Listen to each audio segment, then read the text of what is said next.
Hello students and जो MPTET exam की तैयारी कर रहे हैं, आप सभी का मेरे चैनल एमपीटेट फिजिक्स में स्वागत है।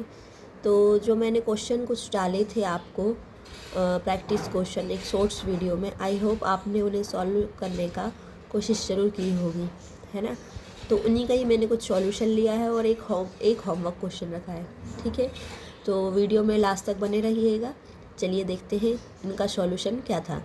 पहला क्वेश्चन है, किसी दूर अज्ञात आकृति के स्रोत से आने वाले प्रकाश का तरंगार्घ लगभग होता है। अब यहाँ पर देखिए क्या होता है, जब प्रकाश स्रोत दूर होता है तो उससे जो किरणें आती हैं वो समतल हो जाती हैं, इसलिए कैसा तरंगार्घ बनता है, समतल तरंगार्घ बनता है। यानी इसका जो राइट ऑप्शन होगा वो होगा समतल, है ना। यहाँ लिखा है जब प्रकाश स्रोत दूर होता है तो तरंगार्घ कैसा होता है, समतल। लेकिन अगर पास हो तो कैसा बनता है, गोलीय। ये भी ध्यान रख लीजिए। अब देखिए, स्थायी व्यतिकरण के लिए अध्यारोपण करने वाली तरंगों के लिए आपको क्या बताना है, गलत कथन बनाना है। तो इन सभी ऑप्शन को आप रीड कर कीजिएगा। तो इसमें जो रीड आप जब पढ़ेंगे तो ये जो क्वेश्चन थर्ड नंबर का ऑप्शन है, ठीक है, ऑप्शन नंबर थर्ड, वो क्या है, यहाँ पर गलत है। क्यों गलत है? क्योंकि जब भी फिल्म की मोटाई प्रकाश तरंगदैर्घ्य की लंबाई से कम होती है, यानी t <1, तो जो परावर्तित प्रकाश का व्यतिकरण होता है वो अप्रदीप्त दिखाई देता है। कैसा दिखाई देता है? अप्रदीप्त दिखाई देता है, ना कि चमकीला। तो जो सी ऑप्शन है इट इज़ द इनकरेक्ट, यानी इनकरेक्ट ही पूछा था, तो ये हमारा क्या हो जाएगा, करेक्ट ऑप्शन हो जाएगा, ठीक है।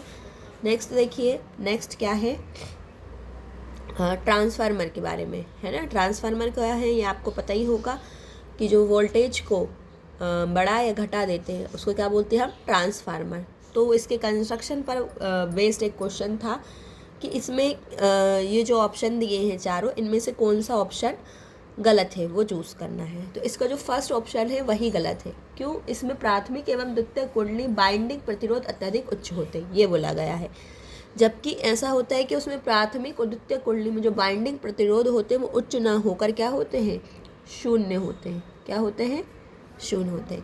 यानी इसका जो फर्स्ट ऑप्शन है वो गलत होगा। नेक्स्ट देखिए, एक प्रक्षेप गति में वेग, प्रक्षेप गति में वेग क्या होता है। तो वेग देखिए, प्रक्षेप गति में इसमें बहुत सारे ऑप्शन दे रखे हैं, तो मैं आपको डायरेक्ट आंसर ही बताऊंगी। देखिए, प्रक्षेप जब प्रोजेक्टाइल मोशन करता है तो प्रोजेक्टाइल मोशन में एक कंडीशन ऐसी आती है, कौन सी वाली, जब ये वाली, यहाँ पर दो कंपोनेंट होते हैं वेलोसिटी के, एक u cos थीटा और u sin थीटा। तो यहाँ पर जो वर्टिकल कंपोनेंट होता है वेलोसिटी का वो तो क्या हो जाता है, ज़ीरो, यानी u sin थीटा होगा ज़ीरो। क्योंकि जब मैक्सिमम हाइट जब कोई भी ऑब्जेक्ट गेन कर लेता है तो वहाँ पर उसका वर्टिकल कंपोनेंट कुछ टाइम के लिए ज़ीरो हो जाता है, लेकिन हॉरिजॉन्टल कंपोनेंट क्या है, अभी भी कुछ रहेगा। और यहाँ पर प्रोजेक्टाइल मोशन कैसा है उसका, ड्यू टू ग्रेविटी, यानी ग्रेविटी एक्सेलरेशन कहाँ लगेगी, नीचे।